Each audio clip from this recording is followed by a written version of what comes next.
My son called and said, "Wire $7,000 for a settlement."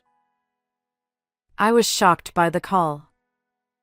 Apparently, his wife caused an accident while driving, injuring the other party. Is this a joke? I thought, because the woman sitting across from me during lunch was none other than his wife, the one who supposedly caused the accident. While I hesitated, my son abruptly hung up the phone. I began to suspect it might be a scam, but the caller ID on my phone clearly showed his number. Fuming, I was about to refuse when my daughter-in-law smiled and stopped me. Let's pay for now. I have a good idea. And so, as the two of us collaborated, the situation took an unexpectedly interesting turn. "Mom, I finally got a job." My 32-year-old son George happily reported to me. I replied, "Oh, that's great." George had spent a long time as an NEET or part-time worker, and honestly, I had almost given up hope that he'd find a job. So, I felt a huge sense of relief. Eventually, he married Olivia, a woman he got close to at work. Despite being 2 years younger than George, she was responsible and had a pleasant personality. We never had any mother-in-law-daughter-in-law issues. Although George and Olivia didn't live with me, Olivia and I occasionally had lunch together. I thought, with a capable daughter-in-law and George having a respectable job, I can finally relax, but then. Before marrying Olivia, my son had a troublesome habit. Despite having no income, he was careless with money and impulsively bought whatever he desired. He even stole money from my wallet a few times. Why would you do such a thing? I sternly scolded him, trying to get an explanation. But my son just pouted and turned away, refusing to speak. Taking money from your parents' wallet, acting like a child even at this age, I couldn't help but cry, feeling embarrassed. Given that experience, I was a bit anxious about my son's married life with Olivia. Hey, Olivia. How is George doing? Is he causing you any trouble? Oh, not at all. I worried that he might take money from your wallet or do something wrong. Olivia assured me, flexing her arm as if to emphasize her point. It seems my son's household is under Olivia's capable management. Oh, that's a relief. With you, everything will be fine. I sighed, grateful that George had found a good wife. One day, while having our usual lunch together, my daughter-in-law and I were enjoying our meal. Suddenly, my phone buzzed in my pocket, and when I checked the screen, it displayed my son's name as the caller. Hello? George? What's going on? Why the sudden call? George's voice sounded urgent, and I braced myself for bad news. However, his next words plunged me into a whirlwind of confusion. "Listen carefully, Mom. Olivia had an accident while driving. What? The other party got injured, and they're really angry. They want us to pay $7,000 as a settlement." I glanced at the person sitting across from me, the bewildered expression on my daughter-in-law's face. George. "Anyway, if you can arrange the money, let me know right away. Bye." He hung up abruptly, leaving me stunned. After the call ended, I remained utterly bewildered, lost in thought. Olivia had an accident? But she's right here. I wondered if my son had misunderstood something, yet there was an odd tension in the air. Mom, are you okay? Olivia, wearing a puzzled expression, asked about the call from George. I don't fully understand, but it's serious. George claimed that you had an accident. What? I was completely overwhelmed by the situation and desperate to come up with money. Olivia calmed me down and listened to my story, but Olivia's confusion mirrored mine. What exactly is going on? I haven't been in an accident, and I'm not sure what George is talking about. She then rested her chin on her hand, deep in thought. Perhaps we should suspect a scam? Olivia suggested. But that voice was undoubtedly George's. Unless he suddenly caught a cold and sounded different. But he seemed fine this morning. If it's not him, then who? The phone number displayed on my mobile matched George's. Olivia and I exchanged puzzled glances, both lost in contemplation. After all, if you haven't been in an accident, then that $7,000 settlement demand must be a lie. What could such a large sum be needed for? I don't fully understand George's spending habits either. Olivia sighed. Well, when you see his room, maybe he'd waste it on something trivial. Olivia explained. What do you mean?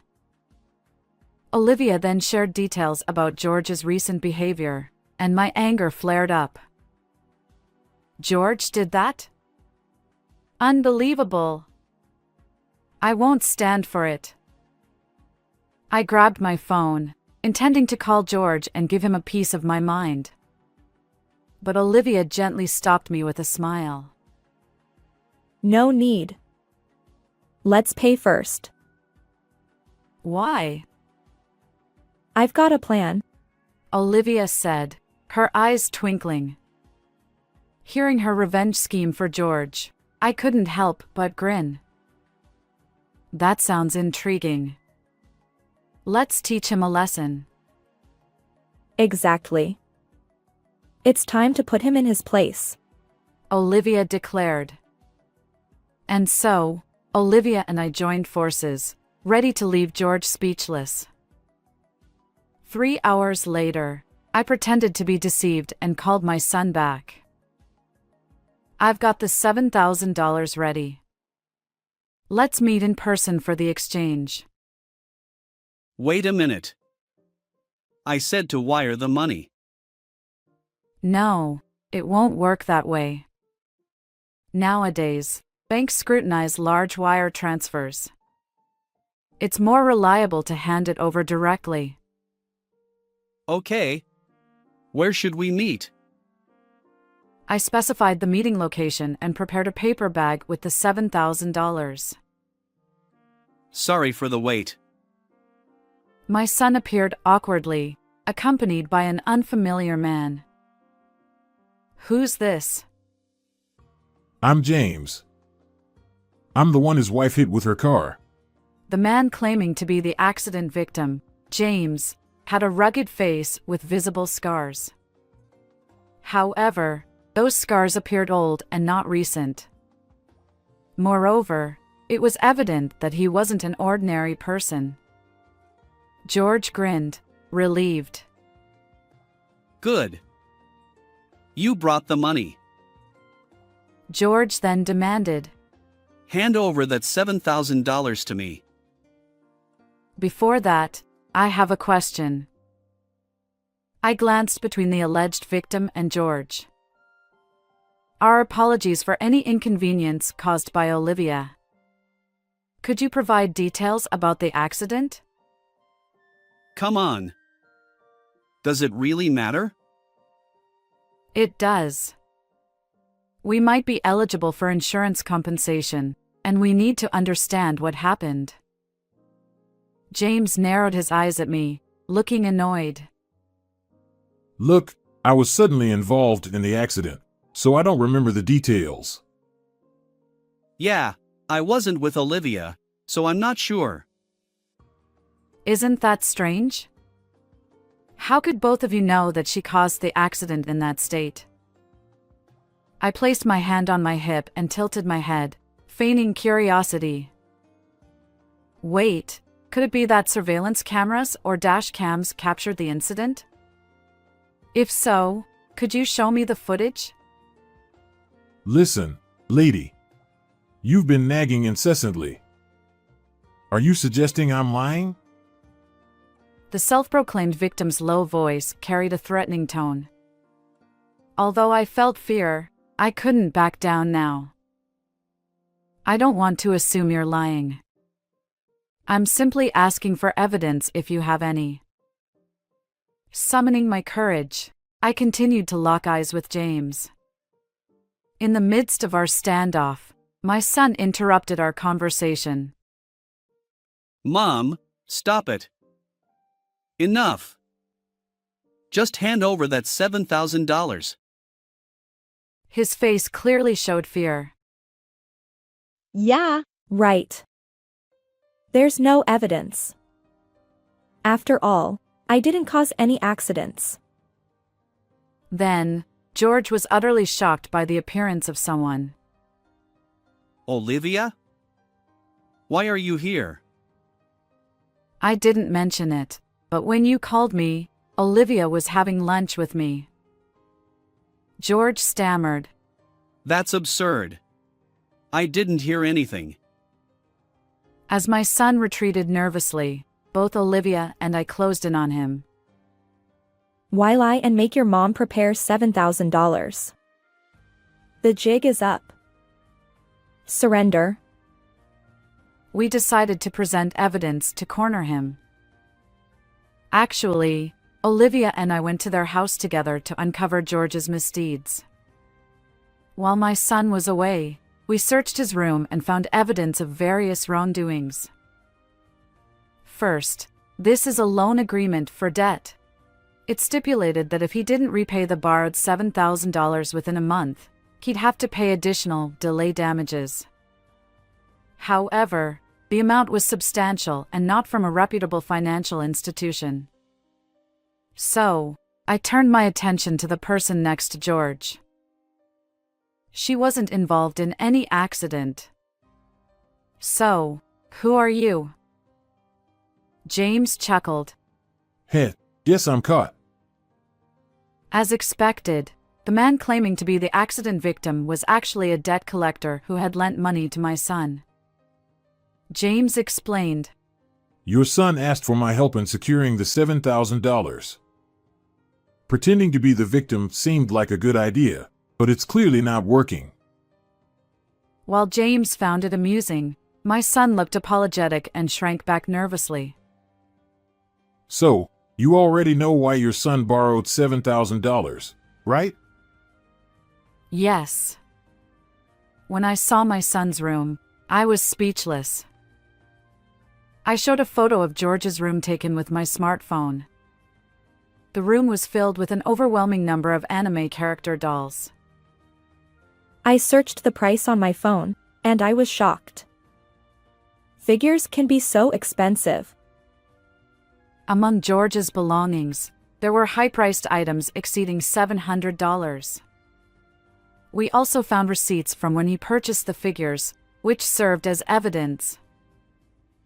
As a parent, it's hard for me to say this, but my son is careless with money.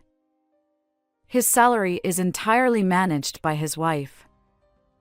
Where would he find the money to buy such expensive things?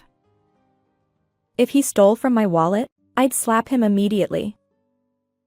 We somehow understood the reason behind his debt, and my daughter-in-law and I were left dumbfounded by the trivial explanation. I knew about your hobby, but if it costs this much, I would have stopped you. Well, what else could I do? Figures are like works of art, once in a lifetime.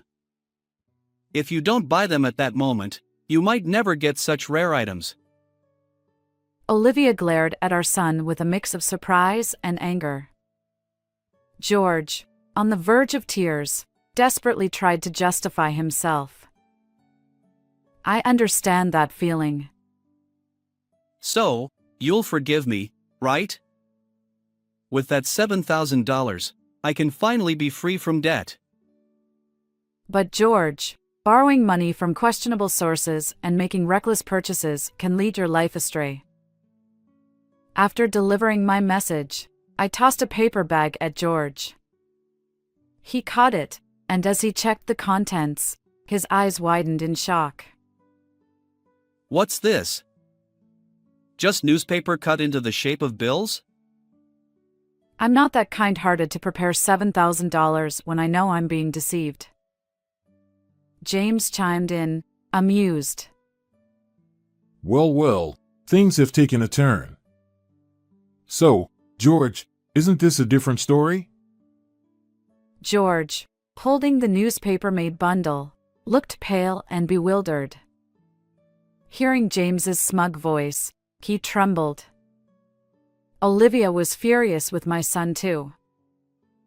Using my name to swindle money from my beloved mom. I can't believe it. I'm divorcing you. And I'm considering severing our family ties, I added. George stammered. Wait, both of you. Despite George's tearful pleas, Olivia and I shook off his grasp and left the scene. Behind me, I heard George sobbing while James burst into laughter. Afterward, I advised George to sell all the figures in his room and use that money to repay the debt. He seemed deeply troubled, but he accepted the advice and managed to raise the $7,000 to pay James back. I decided to sever ties with my son, but before doing so, I offered one last piece of advice. From now on, live an honest life. However, George's collector's instinct persisted, leading him to repeat the cycle of debt and find himself pursued by loan sharks. Olivia, once his wife, divorced him long ago, but we still enjoy lunches together. Reflecting on George's story, Olivia remarked, Changing one's way of life isn't so simple for humans. and we shared a laugh. While watching her smile, I silently wished for Olivia's happiness. How did you find this story? Don't forget to subscribe to our channel. Until next time.